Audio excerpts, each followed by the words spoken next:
iguada Doga totige Tokagalie mwadani Newatora koro Amena ifurahimu Ifukwinera moyo Natodole munene Nanigere muigwana Doga totige Atagolie Musa Nagetuge kia mwagi Nere imara Misiri Nyumba ya ukobo Natodole munene Nanigere muigwana Doga totige Tohela umwadani Newato akoro Hamena ifurahimu Ifukwinera moyo Yoga iwavi Lua ifurahimu Ile wito Todowana Kamea murugwa Dikereya Molege yore Dato itereye Otugi wada kamena mai Ene mweho Kowa toro ya kwano watige Meya na waga nuna ye Kapare tore kuide ure sonoro Maguta maria wa moitereye Dama sonori dirie duri Eririkana Joshua gobo ya kuwe Jehova Neagiririe Fafare tore kuide ure sonoro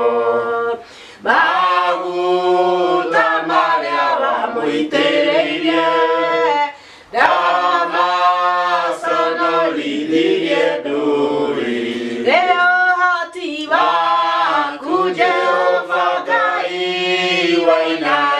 wainainie Gosiana makiore matuire kananione Todo mehokete mihianano No vedutani toguidewi Toikoida dokure amweto hakure reideru Jordani yaronire kioranio doario Dege diororo kiria Jericho Matu como wajare kiuna Gaotiwa Kujehova gai wainainie Gosiala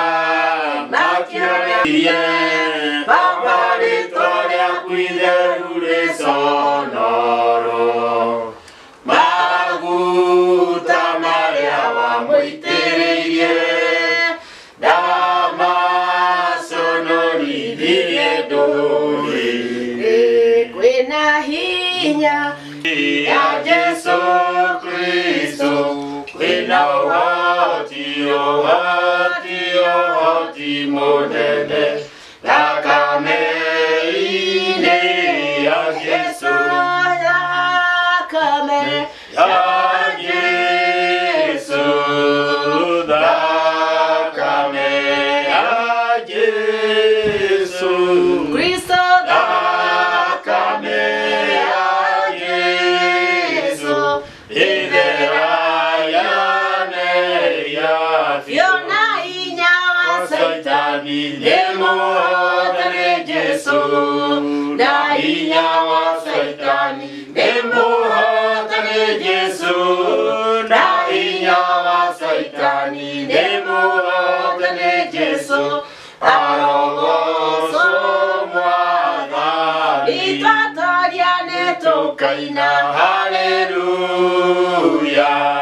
twatoria nitukaina haleluya twatoria nitukaina haleluya arogoso mwathani ina mehia ni matorie ni thakame ya Jesu na mehia ni matorie ni thakame ya Jesu na mehia ni matorie ni thakame ya Jesu arogoso mwathani inanika twatoria nitukaina haleluya twatoria nitukaina haleluya twatoria nitukaina haleluya arogoso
Yesu Kristo asifiwe sana.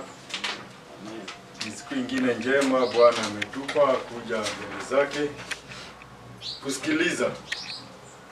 Na yeye mwenyewe alitoa ahadi ya kwamba yeyote ambaye atamtafuta atazungumza naye. Hivyo ni siku njema tunakutana naye na tumejitoa na tukachukua huu wakati ati ni wa kuja kumtafuta. Na bila shaka tutakutana naye, bila shaka atatuhudumia, na bila shaka tutatoka hapa tukiwa bora zaidi ya vile tulikuja. Leo tuko katika somo la 7, tunaliita kukutana, ama utaita mkutano, ama kukutana. Ni katika Matendo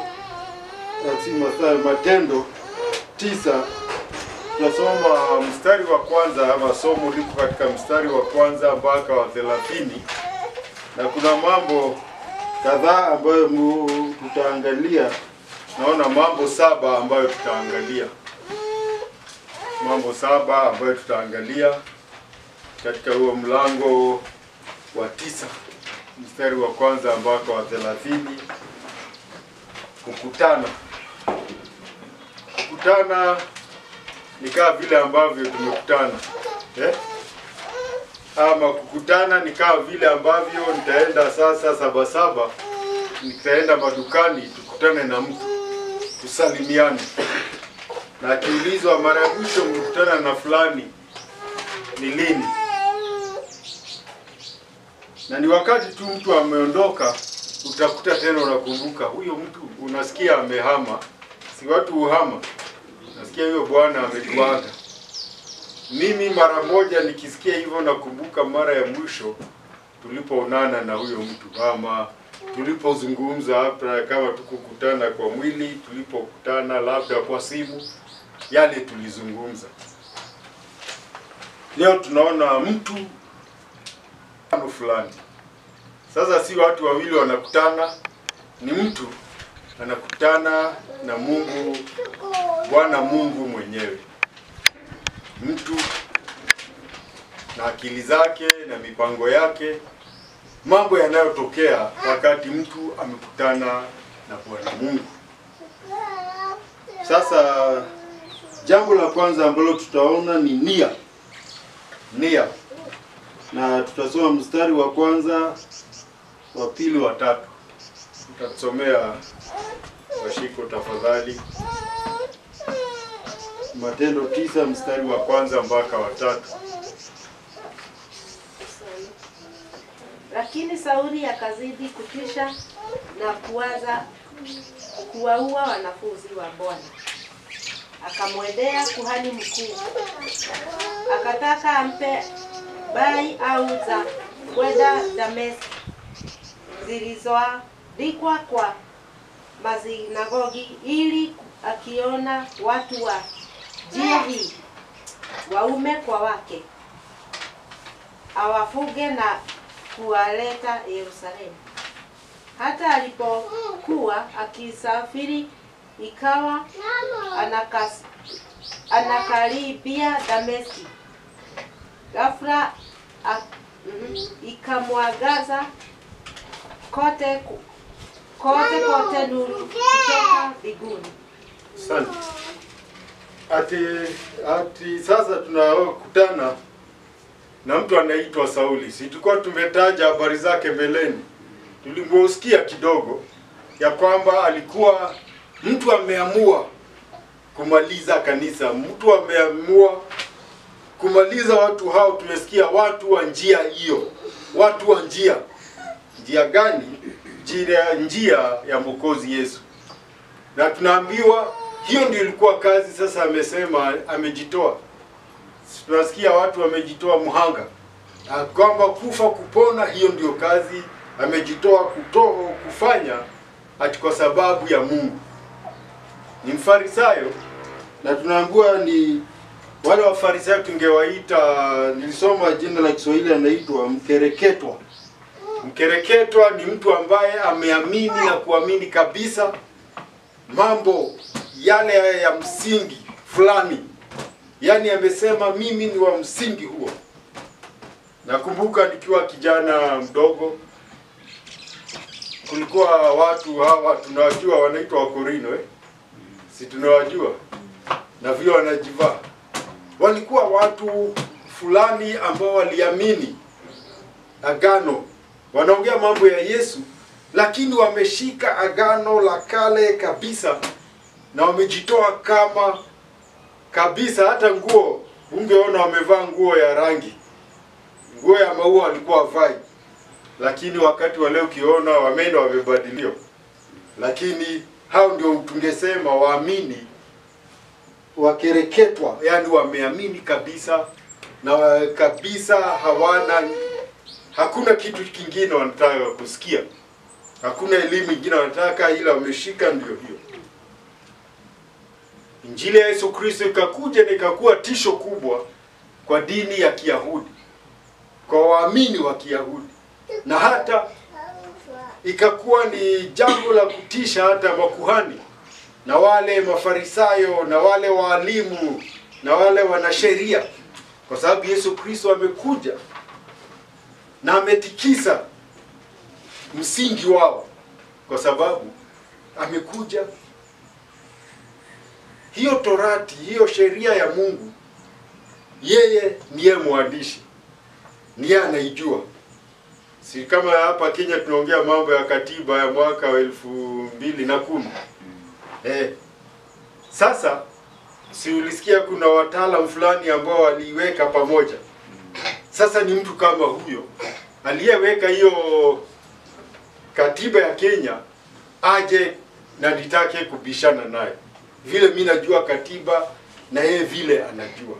Yesu Kristo ndiye alikuwa mwanzo, tunaambiwa katika Yohana mlango wa kwanza mstari wa kwanza, ati hapo mbele kulikuwa neno, na neno alikuwa na Mungu, na neno alikuwa Mungu. Kwa hivyo Mungu mwenyewe ameshuka, na sasa wataalamu wamemkataa kwa sababu vile amesema na vile anaongea na vile anafundisha ni tofauti na vile walikuwa wanafanya. Sasa huyu Sauli akakuwa hiyo ndio kazi yake, ati atawatafuta wote. Tunaambiwa akaenda nyumba kwa nyumba atafuta watu wa hii njia, watu wa hiyo njia akakuja kutafuta. Tafadhali huyo watoto tafadhali, wamekuwa ni kama wanakuwa hata mtu mmoja amefanya kazi na ameenda kwa kuhani mkuu, na katika kwa kuhani mkuu ameenda na kumwambia, sasa nataka unipe barua za idhini. Nimesikia kuna watu wako mahali panaitwa Dameski. Dameski ile wanataja ni ile hata iko siku ya leo. Simesikia mahali kunaitwa, kumekuwa na vita hivi karibuni, kunaitwa Syria. Damascus hiyo unasikia ndio hiyo Dameski. Ya leo kulikuwa Wakristo huko. Siku ya leo ni kikao cha Waislamu, si ndio?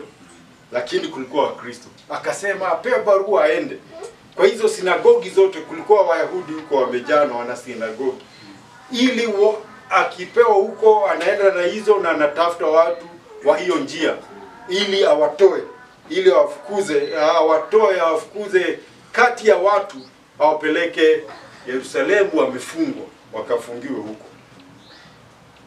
Na tunaambiwa alipokuwa anaenda mara tu amekaribia Dameski, amekaribia mji, tunaambiwa akaona mwangaza mkubwa umetoka juu, umemzunguka, na alikuwa juu ya farasi, akaanguka.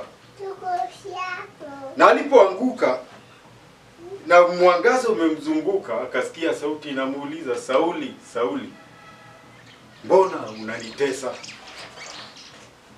Mbona unaniudhi? Mbona unaniandama hivyo? Sauli kwa njia moja ama nyingine akajua sasa yuko katika hali ya hatari, kwa sababu ameona mwangaza kutoka juu. Wewe fikiri unatembea alafu uone mara moja mwangaza umetoka juu umekumulika ukakuzunguka. Mwangaza ambao Tunakumbuka wakati Yesu Kristo alienda mlimani, ati mwangaza kama wa jua. Sasa ile mwangaza wa jua uje umekuangaza wewe peke yako hapo ulipo. Unaona hata kama saa hii uone mwangaza, si hata saa hii kuna mwangaza zaidi ya huwa jua. Kuna mwangaza unaweza ukawashwa sasa hata ukuchome macho. Ikakuwa hivyo. Mara moja akajua yuko katika mahali hatari, kwa sababu sasa anakabiliana na Mungu mwenyewe. Na tunaona hiyo kwa jibu lake, kwa sababu alisema, ni nani wewe Bwana Mungu? Ni nani wewe? Sababu alijua sasa hapa ni Mungu anaongea. Akamwambia, ni mimi Yesu unaye uvi, ni mimi Yesu unayetesa, ni mimi Yesu unayeandaa. Mara moja akamuuliza, Bwana Mungu, unapotaka nifanye nini? Akampewa maelekezo. Akaambiwa, sasa utaenda mjini huko unaenda, alafu huko nitakuambia mambo yale ambayo ni lazima ufanye. Ni kukutana, wamekutana.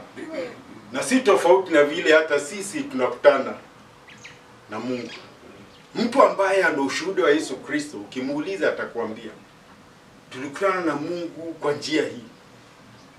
Nilikuwa kanisani nikasikia mtu fulani alikuja akanishuhudia. Nilikuwa naangalia televisheni nikaona. Kila mtu ana mahali alikutana na Mungu. Kwa sababu baada ya kukutana na Mungu, maisha yanabadilika. Na tutaona vile ilivyokuwa na huyu mtu. Mtu alikuwa na nia yake, vile ambavyo kila mmoja wetu ana nia yake. Kila mmoja kuna yale mambo anasema anataka kwenda, kuna kule anataka kufanya. Si hata leo utasikia mtu akikwambia Jumatano, asubuhi mapema nataka niwe, ikifika saa 1 niwe Nakuru. Sikule kuna kile anaenda kufanya, ye mwenyewe anajua. Lakini huyu alikuwa anajua, anafikiri anafanya kazi ya Mungu. Lakini sasa amekutana na Mungu mwenyewe. Na Mungu anamuuliza, mbona unanitesa? Mbona unanihangaisha? Mbona unanisumbua? Mbona unanifunga? Akauliza, wewe ni nani? Na akaambiwa. Sasa na akaambiwa ya kwamba ni vigumu kwake kupiga teke dhidi ya michambo. Sijui kama unajua michambo ni nini? Nilijua kwa Kiingereza lakini sikujua kwa Kiswahili. Michambo ni hii miti, sinaona wafugaji. Si wanabeba mti ambao mbele umechongwa. Wakwenda kama ng'ombe ya mifugo wataki kwenda wanadungwa kidogo. Sasa anaambiwa hivyo ndivyo unafanya. Ni mti huko mbele yako na mti una ncha umechongwa huko na ncha, na wewe unaenda kutupa teke. Akaambiwa ni vigumu kwa sababu wewe ndio utaumia.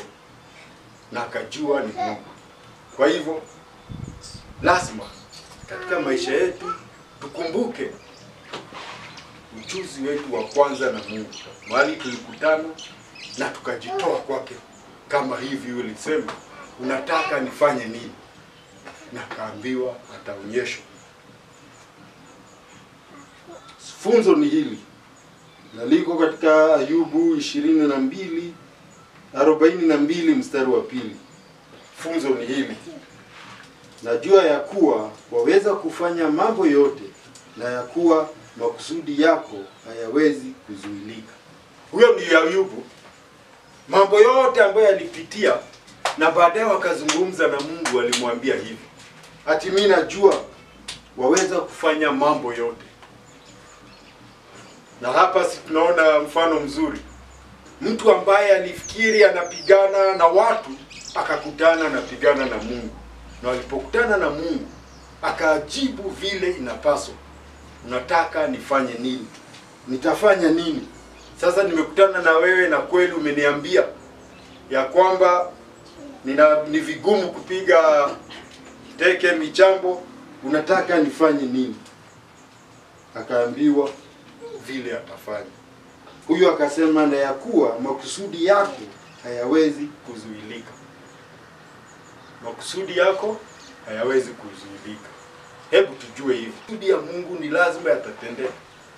Na sisi wakati tunayakataa, tunajua yale ambayo tunapaswa kufanya na hatufanyi, tujue ni kupigana, tunapigana na Mungu. Na mwisho wake, makusudi yake lazima yatatimia. Kama vile Washiko unapenda sana kutukumbusha, ati mtu ameumbwa na Mungu na mtu amekataa. Amekataa makusudi ya Mungu. Makusudi ya Mungu ni lazima atakamilika. Vile amesema, hawezi akabishana na kiumbe chake. Kwa sababu kiumbe hata akisema kitoweke kinatoweka. Kweli? Kwa hivyo nia zetu lazima ziwe chini ya makusudi. Lazima ziwe chini ya mambo ambayo Mungu anataka kufanya, makusudi ambayo anataka kutimiza. Amen. Amen. Jambo la pili. 9 hapo mstari wa 6, 7, 8. Na hapo tunaambiwa kuandikishwa.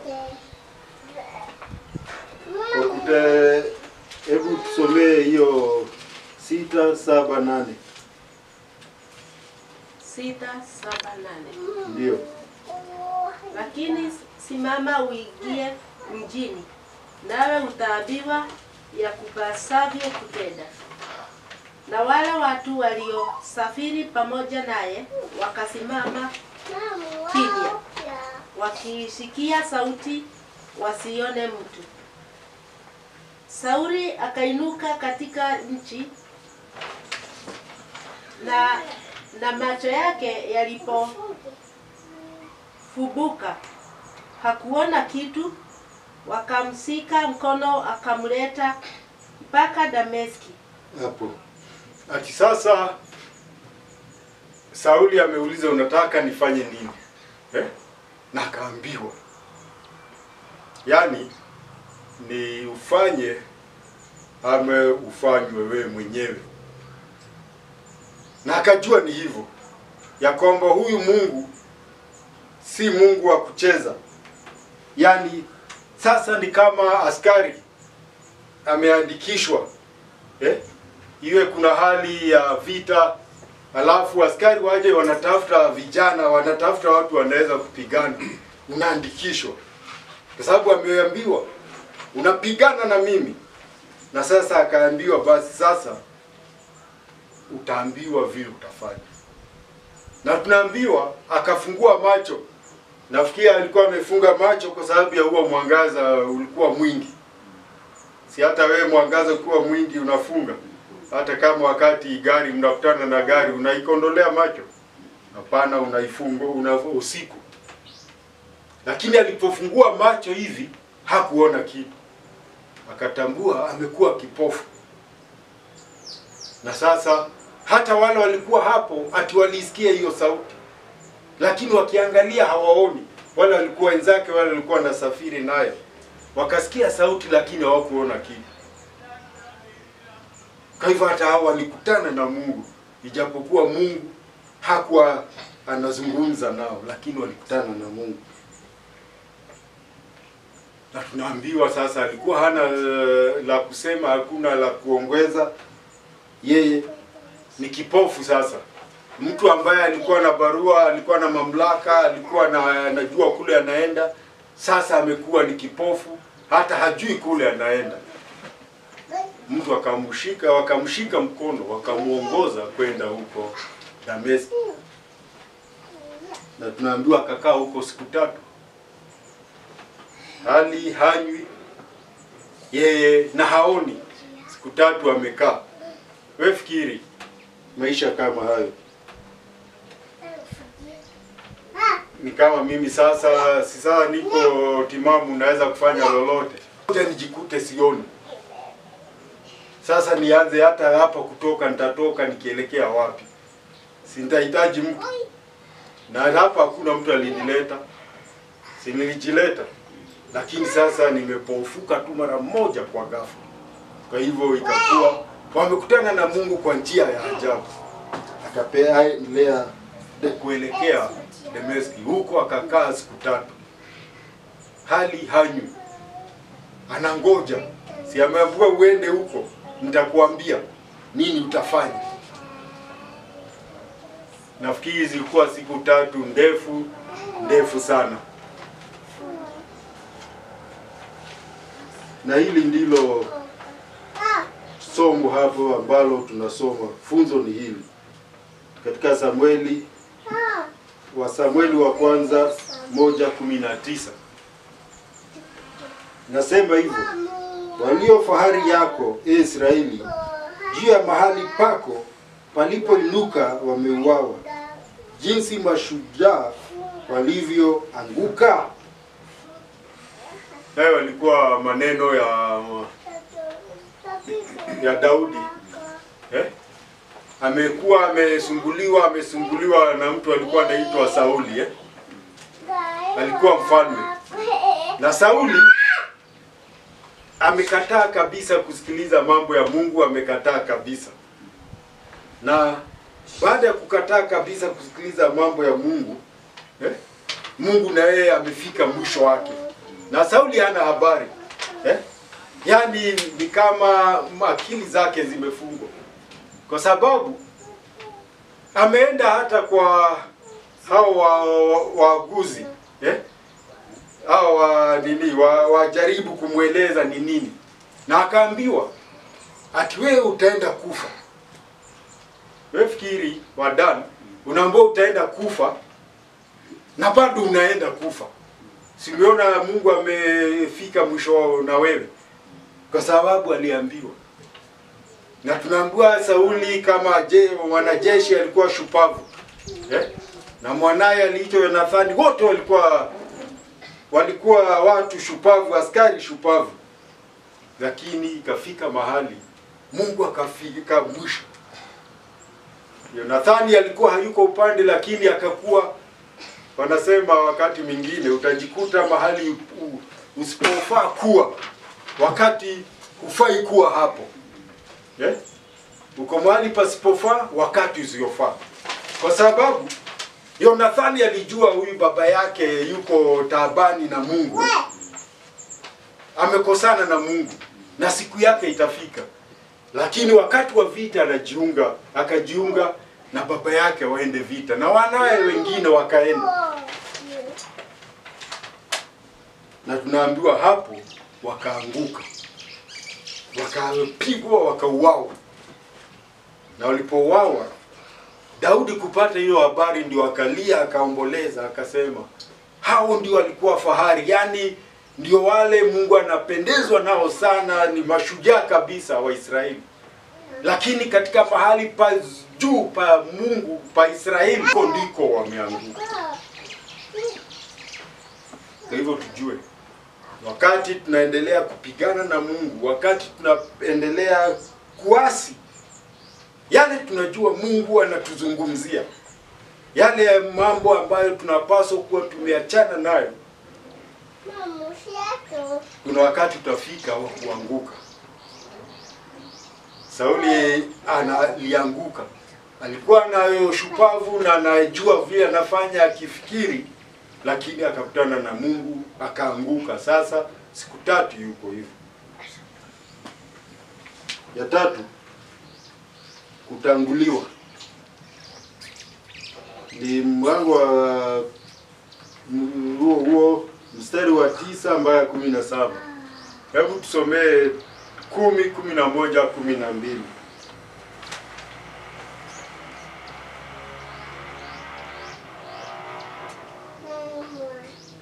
Basi palikuwapo Dameski mwanafunzi jina lake Anania. Bwana akamwambia katika maono, Anania. Akasema, mimi hapa Bwana. Bwana akamwambia, simama, enenda zako katika njia iitwayo Nyofu. ukaulize katika nyumba ya Yuda mtu aitwaye Sauli wa Tarso, maana angalia anaomba. Naye amemwona mtu jina lake Anania akiingia na kumwekea mikono juu yake apate kuona tena. Asante. Ati sasa huko Dameski kuna mtu anaitwa Anania, ni mwanafunzi wa Yesu. Ni muamini. Wanaposema mwanafunzi, si ati ni mwanafunzi ule wa shule. Ni mtu amekubali. Sinasikiaga mkiita mtu wa Githomo, kwa sababu amevaa kilemba, anaonyeshana yeye ni mwanafunzi. Ameamini elimu ya Mungu. Sasa kutanguliwa, Anania anaendelea na shughuli zake, anapata maono kutoka kwa Mungu. Anaambiwa sasa, Anania anaitika, anaambiwa anataka utoke uende, kuna barabara inatoka Yerusalemu inaenda Gaza. Sijuzi umesikia vita Gaza? Washiko, mlisikia mko mnaona TV vita Gaza? Ni Gaza hiyo sasa. Kutoka Yerusalemu kwenda Gaza, akaambiwa enda kwa hiyo njia. Hiyo Gaza iko leo ndio ilikuwa inaitwa bado Gaza. Gaza hiyo ndio hiyo Gaza. Akaambiwa enda huo.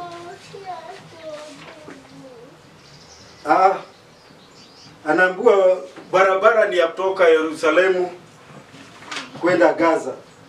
Akaambiwa Dameski, sasa ni hapo samahani, ni nyofu. Anaambiwa uende kwa barabara inaitwa Gaza. Ni yule nimechanganyikiwa kidogo, ni yule tulisoma mu Ethiopia. Sasa ni hao wako Dameski. Ameambiwa barabara inaitwa nyofu, alafu enda kwa nyumba ya mtu anaitwa Yuda.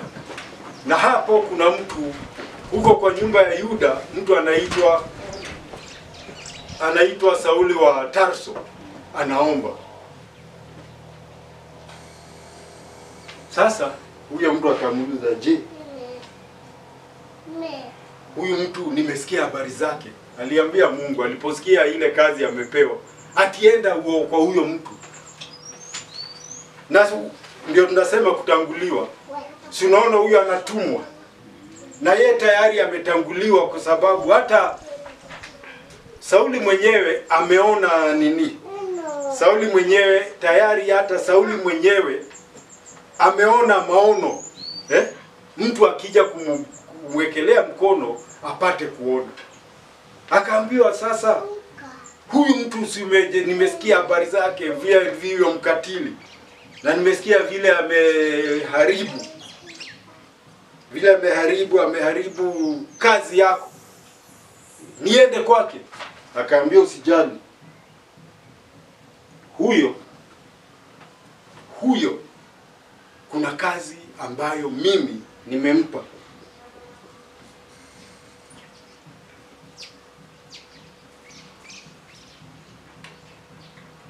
Akaambia usijali, usiogope, enda huko. Huyo ni mimi nimekutuma, na hata yeye mwenyewe ameona ukienda. Na maana gani? Mungu akitupa kazi, kuwa ametayarisha kule tunaenda na vile mambo yatakuwa. Hatutumi tu ovyo, atienda mahali fulani, enda Nakuru. Akikutuma Nakuru, atakuwa amekutangulia huko. Akikwambia enda Mombasa, atakuwa amekutangulia huko na amekuandalia mambo yote. Sasa funzo ni hili la mpaka hapo. Funzo ni hili, Yeremia 1:5, kabla sijakuumba katika tumbo nalikujua, na kabla hujatoka tumboni nalikutakasa, nimekuweka kuwa nabii wa mataifa. Yeremia 1:5. Ni Mungu alimtokea nabii Yeremia akampa kazi. Yeremia akasema, hapana Bwana, mimi bado ni kijana, wataalamu wanasema huenda labda alikuwa miaka 16 hivi, 17 hapo. Ni kijana tu mdogo. Lakini akaambiwa tayari kabla hujaumbwa katika tumbo sijakuumba. Unasikia? Si kuumbwa tu umeumbwa, sijakuumba. Kama sijakuumba katika tumbo nalikujua.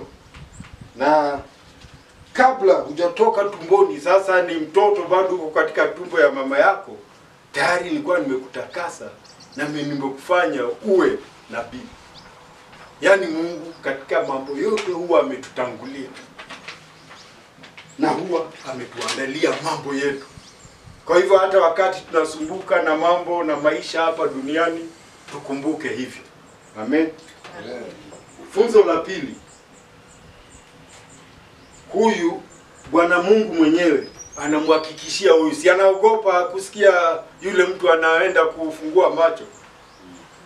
Si hata angetaka huyu kipofu kabisa. Sababu akiwa kipofu usinguvu zake atapata uwezo wa kwenda kutafuta watu. Hataweza. Lakini anaambiwa aende amuombee. Ndio Bwana Mungu akamhakikishia. Akamwambia ya kwamba huyu ni chombo changu kiteule. Ni chombo changu kiteule. Mimi nimemteua huyu awe chombo changu, awe shahidi wangu, kueneza jina la Bwana Yesu, jina la Bwana Mungu mbele ya mataifa, wafalme na Israeli. Ni chombo changu, usijali. Akahakikishiwa hivi ya kwamba yeye ni chombo changu, kwa hivyo usijali, wewe enda. Na pia basi huyu bwana aliposikia hivyo akakubali. Ni Mungu ameongea na akaenda, na tunaambua alipoenda hakuenda tu akamwekelea mikono, alimwambia ndugu Sauli, pokea kuona. Na nimekuja ili uweze kuona na uweze kujazwa na Roho Mtakatifu. Na kujazwa na Roho Mtakatifu. Funzo ni hili. Liko katika Warumi 8:29, inasema hivi: maana wale aliowajua tangu asili aliwachagua tangu asili wafananishwe na mfano wa mwana wake, ili yeye awe mzaliwa wa kwanza miongoni mwa ndugu wengi. Ya kwamba Mungu anapoangalia watu, na si kusema ati kuna watu fulani anachagua wengine anakataa. Hapana. Amechagua wote, anawajua wote. Hata huyu Sauli, si anaitwa Sauli, baadaye akaitwa Paulo. Hata wakati mwingine akasema, ole wangu nisipohubiri hii Injili. Kwa nini? Kwa sababu nimejua hii ni kazi nimepewa na Mungu. Na nikikataa kuihubiri nitakuwa ni muasi. Sasa tunaambiwa aje hapa? Ati Mungu, ni maneno ya Yesu Kristo katika Yohana 3:16 akasema, maana jinsi huu Mungu alipenda ulimwengu akamtoa mwanawe pekee, ili yeyote atakayemwamini asiangamie bali apate uzima wa milele. Kwa hivyo ni yeyote. Kwa hivyo kila mmoja, hata huyo hajazaliwa, Mungu amemwangalia na amemteua na amempa kazi ile angetaka amfanyie. Lakini ukitoka hapa kwa tumbo ya mama, uwe mtu, upate miguu yako, upate ufahamu wako. Sasa nikiwa hivyo nasimama nikiwa yangu. Kusema Mungu ameniteua niwe mhubiri sio lazima, hata nilazimisha. Ni mimi nitafanya uamuzi. Tumeona watu waliitwa na Mungu na wakakataa baadaye. Kama hiyo habari tumesoma za mfalme Sauli. Mungu akamteua, lakini yeye akakuwa kazi yake ni uasi baada ya uasi, kutotii, kukosa heshima ya Mungu, mpaka Mungu akamkataa. Kwa hivyo huyo ameambiwa tangu asili. Hapo ndio tunaambiwa Paulo akatambua siri hiyo. Mungu anataka tuwe ili Yesu Kristo si ni mwana wa Mungu? Ati akiwa mwana wa Mungu, sisi tuwe ndugu zake, awe mzaliwa wa kwanza wa Mungu kati ya ndugu wengi. Na tunasema ndugu hapa, wanasema ndugu na dada, wote wawe ni wako pamoja na yeye, akiwa yeye niye mzaliwa wa kwanza wa Mungu. Ya 4, 18 na 19. Sasa kusajiliwa ama kuwekwa katika orodha ya wafanyikazi. Inasema nini 18 na 19?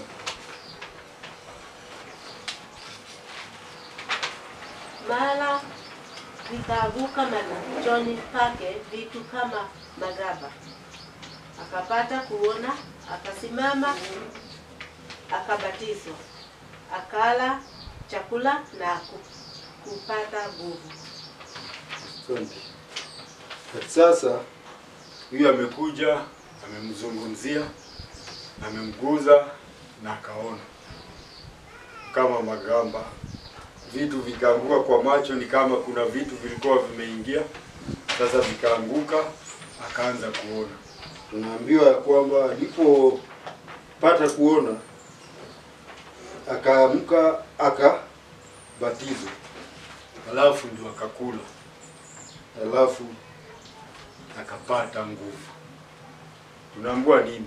Sasa anaambiwa ni askari yuko tayari, ameandikishwa, amesajiliwa katika jeshi la Bwana Mungu.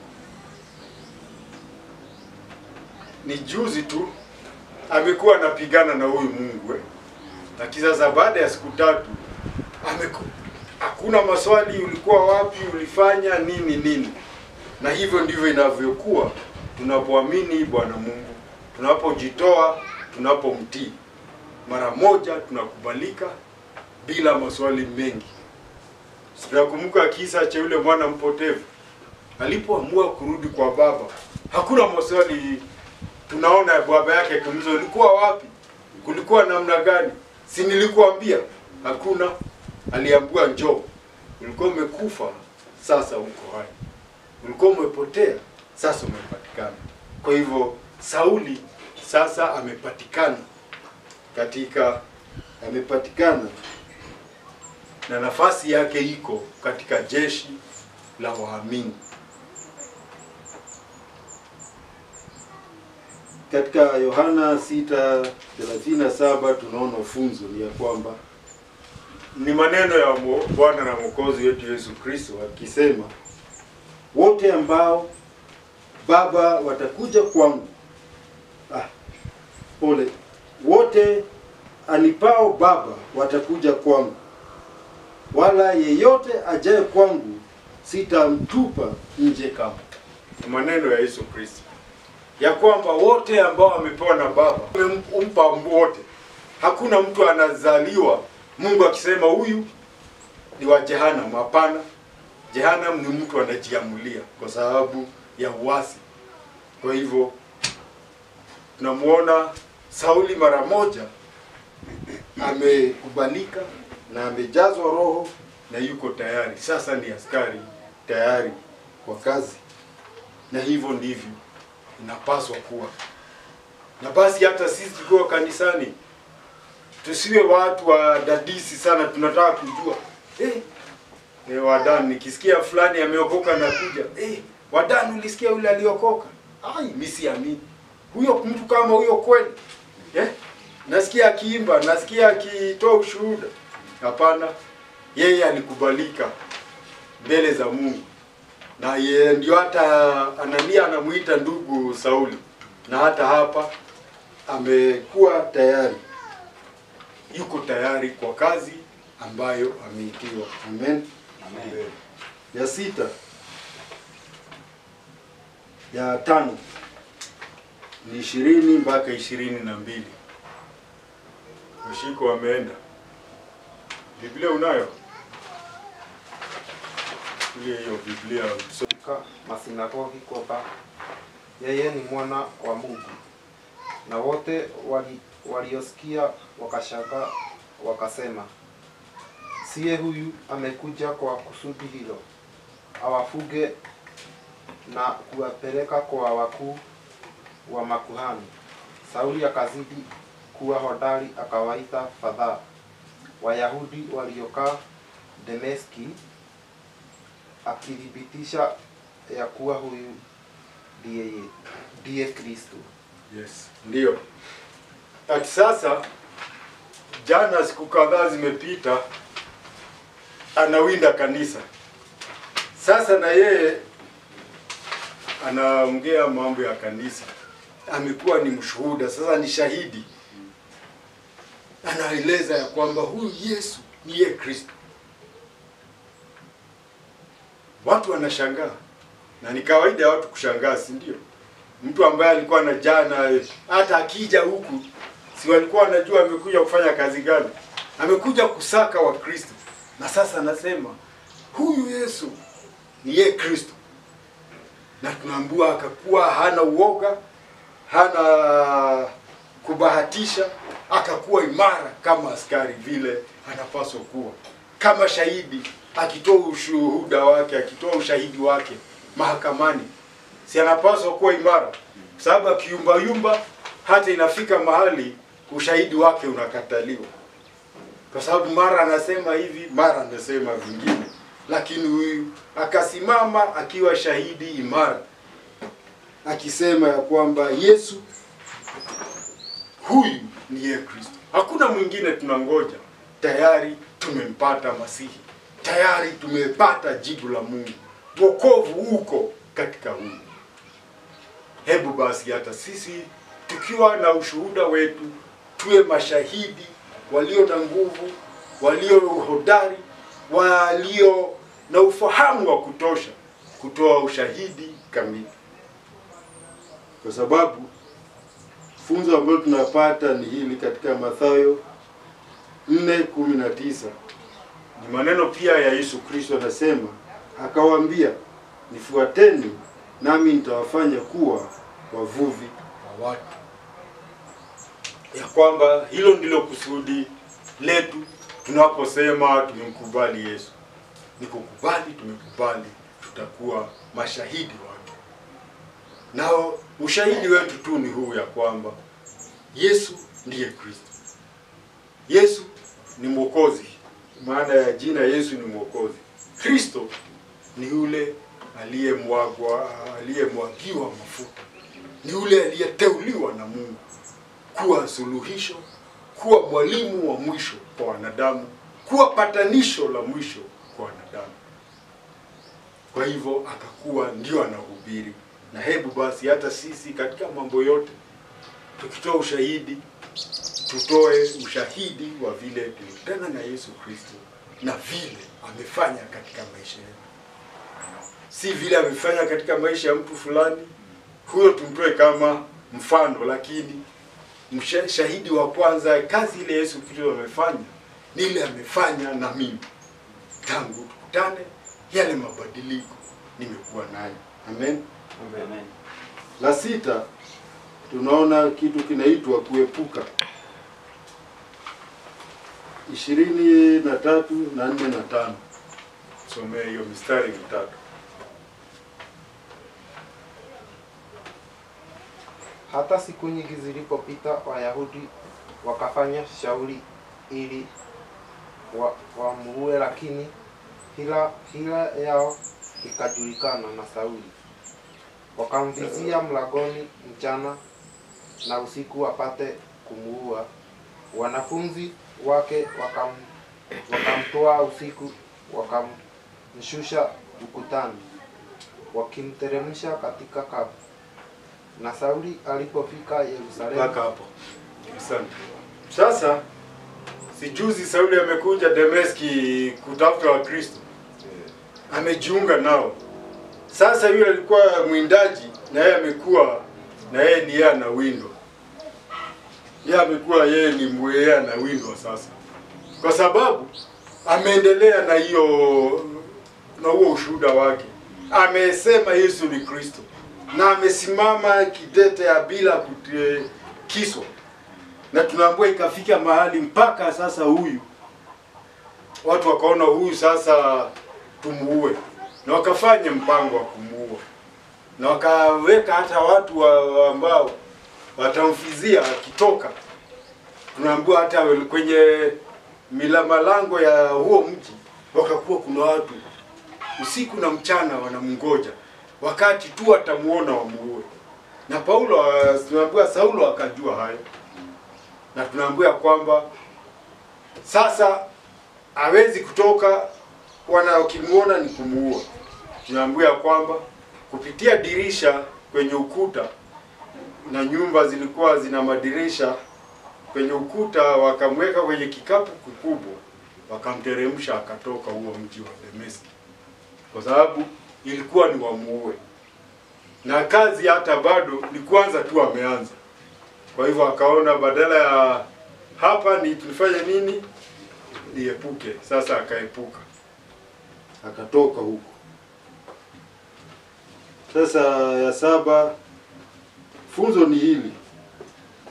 Ni katika Zaburi 29:3 inasema hivi: maana yeye atakuokoa na mtego wa mwindaji, na katika tauni iharibuyo.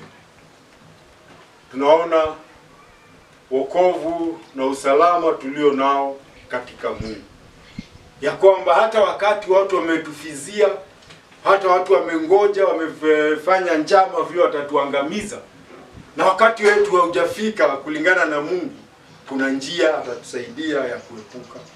Kama vile huyu mwandishi wa Zaburi amesema, maana yeye atakuokoa na mtego wa mwindaji. Yule anakuinda ataendelea kukuinda, lakini mahali amekuwekea mtego, atakuta umefika kwenye mtego na umevuka kwenye huo mtego. Ama amekuletea mtego hapo, ukifika hapo wewe unaenda mbele badala ya pale ungeingilia. Hivyo ndivyo tunamuona Sauli akiokolewa na Mungu, ya kwamba watu wanakupangia na wewe unajua si ni Mungu huyo. Kwa sababu watu wakinipangia mpango watahakikisha hakuna jinsi nitajua, lakini Sauli akajua kuna watu hiyo. Tukimaliza sasa tunasoma 26 mpaka 30 Yerusalemu. Somea hiyo 26 mpaka 30 tuone Yerusalemu. Na Sauli alipofika Yerusalemu, alijaribu kujiunga na wanafunzi, nao walikuwa wakimwogopa wote, wasisadiki ya kuwa yeye ni mwanafunzi. Lakini Barnaba akamtoa akampeleka kwa mitume, akawaeleza jinsi alivyomwona Bwana njiani, na ya kwamba alisema naye, na jinsi alivyombariki kwa ushujaa katika Dameski kwa jina lake Yesu.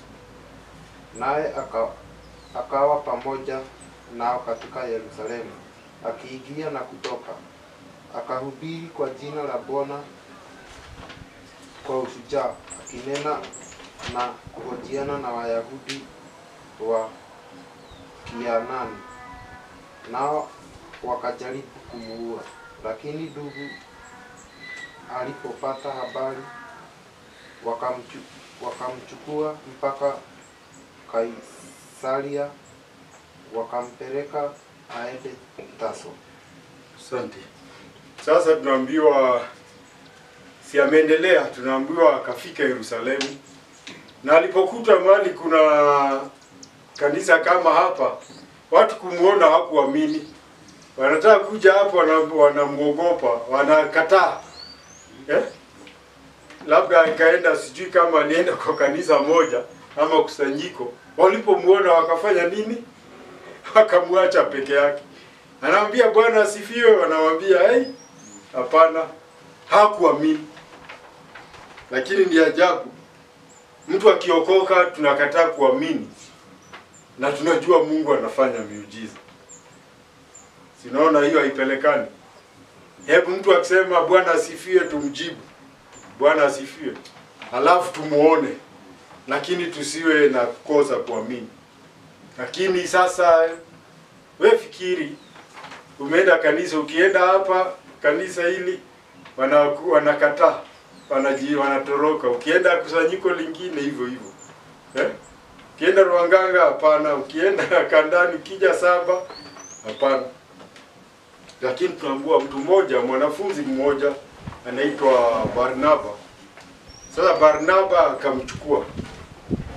Akaambia njoo ndugu twende. Akampeleka sasa mahali ambapo mitume walikuwa. Akina Petro na wengine, wale 12 walikuwa. Akaenda hapo. Na hapo akawatolea ushuhuda. Vile alikutana na Mungu. Na kazi ile Mungu alimpa. Na akasema hata vile Mungu alimbariki ya kwamba mara moja akaanza kumhubiri Yesu Kristo kwa ujasiri mwingi. Ndugu akampokea, wakasikia ujumbe ni wa kweli. Wakamwambia sawa, tumekukubali kuwa pamoja nasi. Na tunaambua akakaa nao. Lakini hakukaa tu na hapo sisi amekaa tu starehe. Tunaambiwa alikuwa anakuja akitoka. Kazi yake ni hiyo. Anakaa kidogo anaenda. Kwa sababu ni askari na askari si lazima wawe kwenye vita. Na tunaambiwa hata akakutana na Wayahudi wale wa Kiyahudi. Wayahudi wale wa Kiyunani. Wale ni Wayunani, wamezaliwa Yunani, mambo yao ni Wayunani lakini ni wana imani ya Kiyahudi. Na tunakumbuka hao ndio walimpangia nani kifo, Stefano. Sasa wanakutana ama Sauli. Sauli anawahubiria, anazungumza nao, wanashindwa, wanajaribu. Wakaona huyu ni Stefano mwingine. Tufanye nini? Tumuue. Wakaona sasa mitume wakaona huyu mtu yuko kwa hatari. Kama watu wanataka kumuua, itakuwa kama na Stefano na itakuwa hasara kubwa kwa kanisa. Kwa hiyo tunaambiwa wakamficha, wakampeleka Kaisaria na baadaye wakampeleka Kaisaria na baadaye wakampeleka Tariso. Sasa akakuwa huko salama. Na huko kulikuwa kwao Tariso. Ndio unasikia akiitwa kwa jina lingine, utasikia ukiitwa Saulo wa Tariso. Huko ndiko kulikuwa kwa, huko ndiko alikuwa anaishi. Lakini bidii ya kumfanyia Mungu kazi ikampeleka mpaka Yerusalemu. Aliposikia kuna watu wanakuja kuharibu dini yao. Mnakumbuka mtu mmoja aliitwa Gideoni. Wakati alibomoa sanamu. Watu wakakuja kumuua. Baba yao akaambia hapana, achaneni na Gideoni. Kama ni Bali amekosea, si Bali ampige yeye mwenyewe, sio nyinyi. Na hivyo inapaswa hivyo, tujue hivyo. Kama tunamtetea Mungu, Mungu atatutetea. Na atajitetea mwenyewe. Vile alipoona Sauli amepigana na kanisa, si Mungu mwenyewe alishuka. Akaongea na yeye, wewe ndio unafanya. Ni wewe Sauli alimuita jina lake mara 2, si moja. Ndio kama hajasikia ajue ni yeye anaitwa. Sasa ukisikia Wadan, alafu sikia Wadan, sasa hiyo hata kama huko unageuka utageuka. Hata mimi nikitembea nisikia watu wanasema Mwangi. Si Mwangi ni wengi. Sigeuki. Lakini sikia wewe Mwangi mara 2 najua ni mimi naitwa. Huyo Mungu alishuka mwenyewe.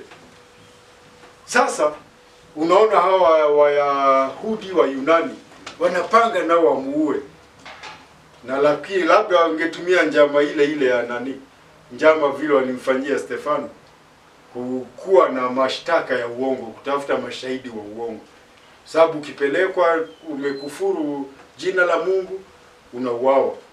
Basi wakamtoa, wakamfanyia mpango, wakamsafirisha Kaisaria na baadaye Tariso. Kwa hivyo wakati mwingine washiko tutatoroka. Si kutoroka kwa uoga ama kuogopa kifo, ni kuogopa kumkosea Mungu katika mpango wake. Kwa sababu baadaye Paulo kazi ile alifanya ilikuwa kubwa. na katika hiki kitabu tutasoma mambo mengi ambayo alipitia, kwa sababu Mungu alipomwita alikasema huyo atapitia mateso mengi akihubiri hili neno, kwa sababu ni chombo changu teule. Tukimalizia basi, changamoto langu ni hili, na ninataka liwe changamoto lako kama shahidi. Je, nitajiona, nikisema nitajiona na wewe washiko ujione, nitajiona kama huyo shahidi, kama Sauli ambaye anasema yale amefanyiwa, yale ameona, na anashikilia ushahidi wake bila kusita, bila kuogopa, akijua ni Mungu amempa hiyo kazi, ni Mungu amemteua katika jeshi lake. Tusimame tukiwa waaminifu, tuachane na mambo mengi ambayo yangetuvutia. Tujue nimeitwa, na kama nitateseka katika hiyo kazi, nitateseka sawa. Kuteseka huko ni sawa.